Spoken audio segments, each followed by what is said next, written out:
Guten Tag everyone. Welcome back to my YouTube channel, The Upbeat Millennial. I am so sorry for taking such a long break for coming to meet you all. Some other things in life took priority and it was getting a little bit difficult to commit to making these videos.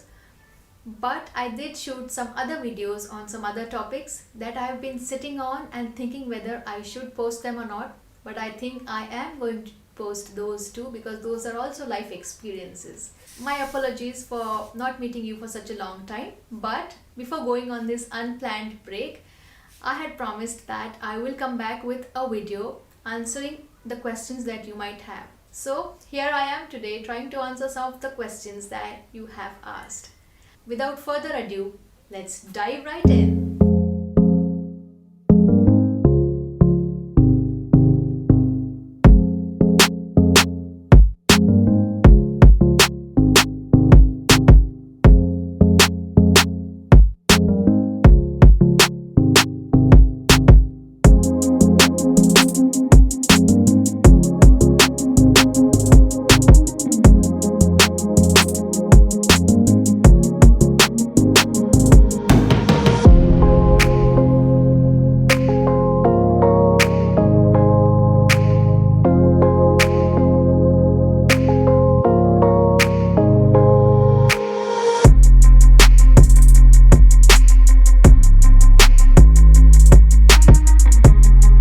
For company transfer to India, does the salary reduce or does it increase?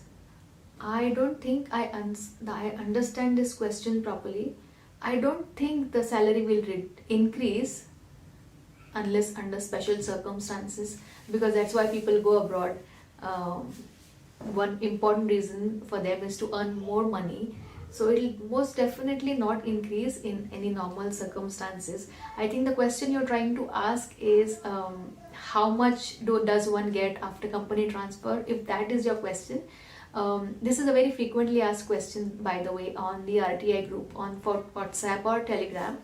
So the answer I have read is people usually get about one third to half of what they used to get in the US, and I can only talk about US. I don't know about other countries. But people usually ask and get about one third to half of what they used to make in the US.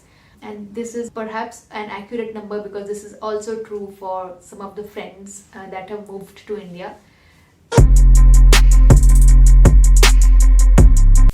What does your budget look like after moving to India? Me and my wife are looking to retire early in India in next few years and want to see if we have enough saved up. Thank you again. This is also a very interesting question, but unfortunately this answer would differ for different people. I can speak about myself. When we decided to move to India, we broke down all the expenses while sitting with our parents, and at that time, for a family of four, two adults and two kids, our projected expenses per month was about 50,000 or 55,000.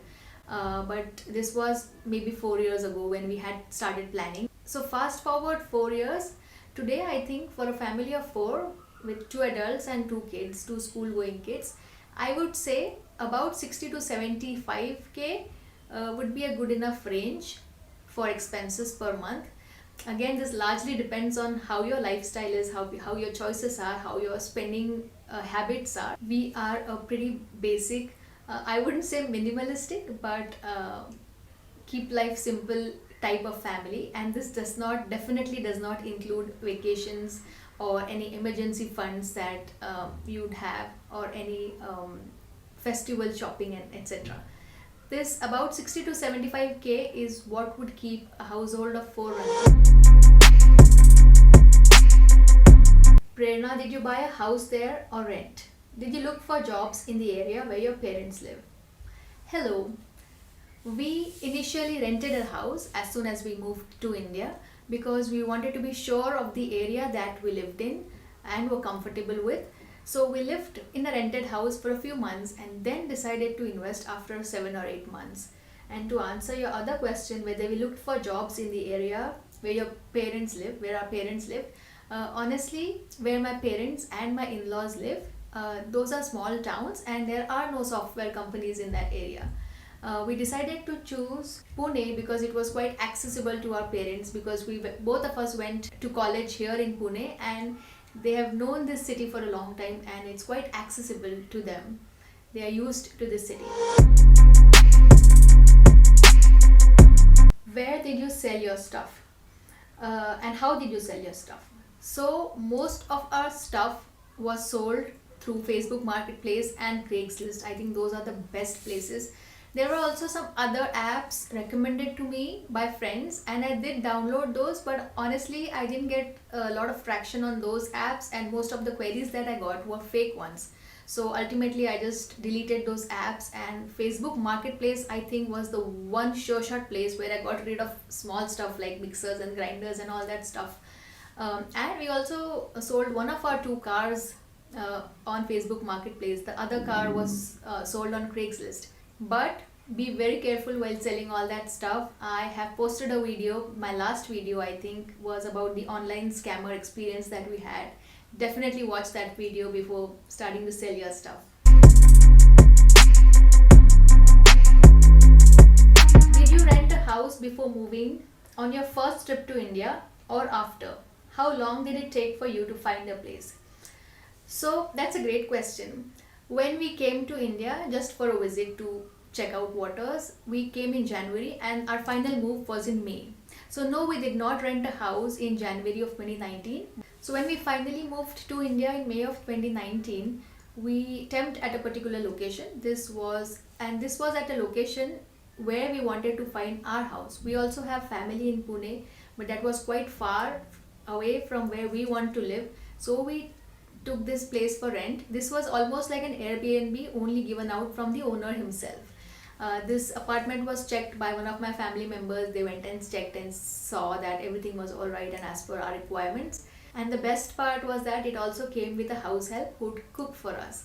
So my parents were there to help us when we first moved. My parents and my kids and the two of us lived in that apartment for about 10 or 15 days. So May 4th we landed. We started searching for rental houses from the 5th.